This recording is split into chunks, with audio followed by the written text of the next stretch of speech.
Bonjour, aujourd'hui je vais vous parler de la version 5 d'Avalon Offshore. Cette version va sortir début février 2021 et on va la sortir quasiment en même temps sur iOS et sur Android. Alors pourquoi est-ce qu'on a changé de numéro? C'est parce que cette version comporte une amélioration architecturale majeure et on va tout de suite voir ça quand on passe dans les paramètres de l'écran principal. Et là, vous voyez une nouvelle indication qui est la profondeur minimum. On a complètement réarchitecturé la cartographie interne de façon à pouvoir prendre en compte le tirant d'eau de votre bateau. Et on offre un certain nombre d'options de navigation. Soit la ligne côtière, qui est la ligne actuellement, soit 0 mètre, ce qui exclura la navigation sur l'estran, tout en sachant que pour rentrer dans certains ports comme celui de Granville, il est nécessaire de naviguer sur l'estran. Et ensuite, on a différentes profondeurs que vous pourrez choisir, 1 mètre minimum, 2 mètres minimum, 3 mètres minimum, 5 mètres ou 10 mètres pour les bateaux à grand tirant d'eau ou les navigateurs très très prudents.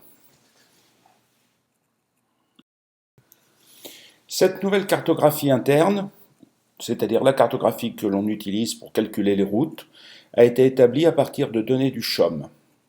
Donc actuellement, cette option, enfin c'est pas une option, c'est dans Avalon Standard, ne couvre que les côtes françaises de métropole, c'est-à-dire la côte la Manche, l'Atlantique et la Méditerranée, incluant bien entendu la Corse.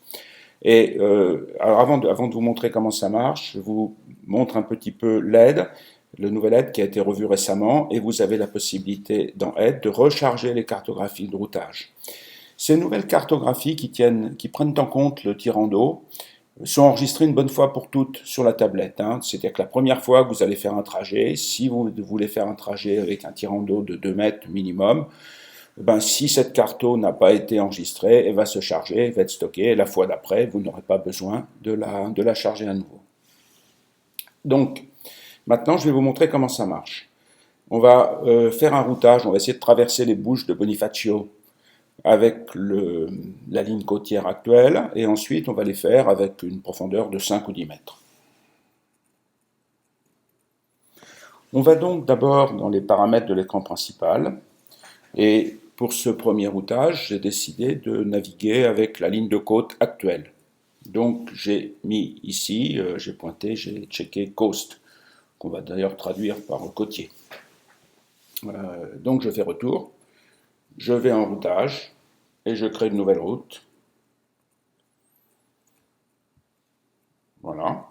Et je vais mettre un point de départ fictif, par ici, on va au milieu, on va essayer de traverser les bouches, et puis on va ensuite essayer de remonter vers le nord, vers Porto Vecchio.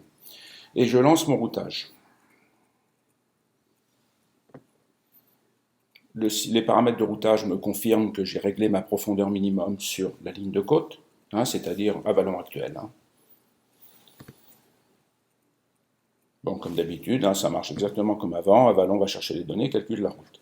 Si maintenant on regarde cette route sur une carte du CHOM, on s'aperçoit que ça reste très très près de la côte et qu'on passe même entre l'île Plana, vous voyez ici l'île Plana, et la plage de Sperone, alors que les gens qui connaissent le coin diront c'est impossible de passer là, il faudrait mettre un waypoint pour contourner parce que on va le faire en navigation, ce qui était notre stratégie précédente.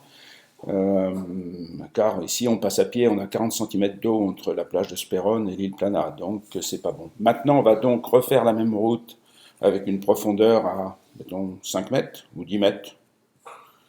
Donc je reviens, je mets ici ma profondeur sur 10 mètres et je vais recalculer ma route. Voilà. Sur les paramètres de routage, nous voyons que la profondeur mini est maintenant à 10 mètres et on recalcule la route. Bon, ça va toujours très vite, ça ne change absolument rien à la rapidité du système. Et on voit que cette fois-ci, la route passe parfaitement, évite l'île Plana et reste dans les zones qui sont supérieures à 10 mètres. Voilà.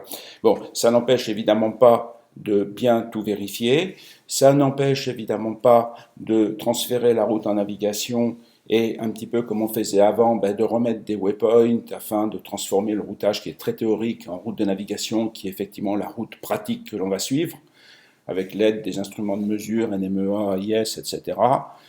Il est bien entendu indispensable de vérifier que ça passe bien, mais l'intérêt de ce nouveau système et de cette nouvelle architecture de gestion de la profondeur va permettre de faciliter l'établissement de la route de navigation. Nous allons faire une dernière expérience en passant cette fois-ci le tirant d'eau minimum à 5 mètres. Donc j'appuie sur la petite roue crantée bleue, j'ai été en 10 mètres, je passe en 5 mètres, je reviens sur retour et je recalcule ma route avec un tirant d'eau de 5 mètres. Là on voit qu'évidemment que la profondeur mini est établie à 5 mètres, qualité de la route, calcul de la route, et cette fois-ci on a trouvé une route qui ne passe plus par le sud de la Lavezzi, donc qui fait gagner un petit peu de temps, et qui évite bien l'île de Plana, et qui trouve un petit chemin entre l'île de Plana et l'île Rattino. Donc en conclusion, je dirais que c'est une belle facilité d'aide d'établissement de la route que cette version apporte. Mais il faut cependant faire très très attention car nous utilisons des données effectivement du CHOM et on va bientôt utiliser quand on va étendre des données des États-Unis ou des données du UKHO, parce que cette fonctionnalité on va l'étendre, bien évidemment. Mais je rappelle avant tout que c'est le skipper est responsable de sa route et c'est au skipper de s'assurer qu'il y a bien la profondeur nécessaire. Il ne faut pas se fier les yeux bandés à une route comme ça calculée très très théorique. Voilà, je vous remercie de votre attention, et puis si ces vidéos vous plaisent, n'hésitez pas à vous abonner à cette chaîne. Merci beaucoup.